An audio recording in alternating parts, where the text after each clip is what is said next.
All right, so we are wrapping up our lesson on adding rationals. In this lesson, we worked on some different strategies for us to add rational numbers. We used some real world scenarios so that we could see how math connects to our everyday life. And so I just wanted to go over a quick summary of the key takeaways from this lesson. So the first thing is, hopefully by now you know how to identify the various decimal types.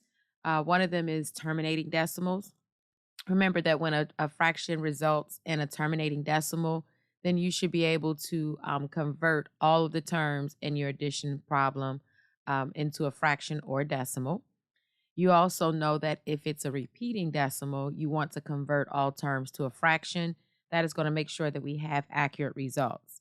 In terms of simplifying our fractions, we learned that if we're looking at our fraction and our numbers can be reduced, the numerator and denominator, we definitely want to do that to make it look cleaner and smaller.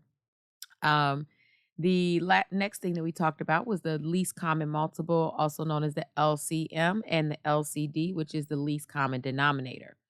So we were able to find our least common multiple. That helped us out because when we were adding our fractions, remember our denominator has to be a common denominator.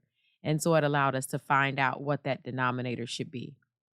We talked about positive and negative add ins. So remember, we can add one third plus negative one fourth, right? It's just telling you how each add in affects the situation.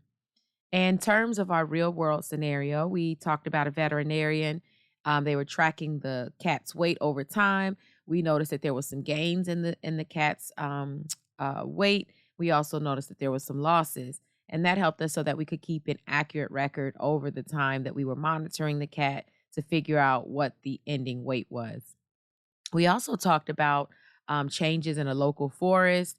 There was some seasonal growth, and in some points throughout that scenario, they told us that they did use deforestation for them to try to promote the growth in that forest. So we added the positive and negative values for us to understand what the net change was in terms of the forest and the growth. So we use the commutative property. Remember, the commutative property just says, hey, we can just move or reorder, rearrange the terms. And it just helped us to group forms such as all the positives together with the negatives together. And it just helped to make our calculations a little bit more efficient. So when we connect all these different skills, hopefully you can understand that rational numbers are going to be essential for tracking different changes in life.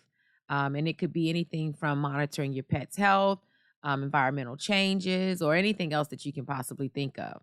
So now you should feel a little bit more confident with being able to handle rational numbers. And in our next lesson, we're going to be moving into subtraction.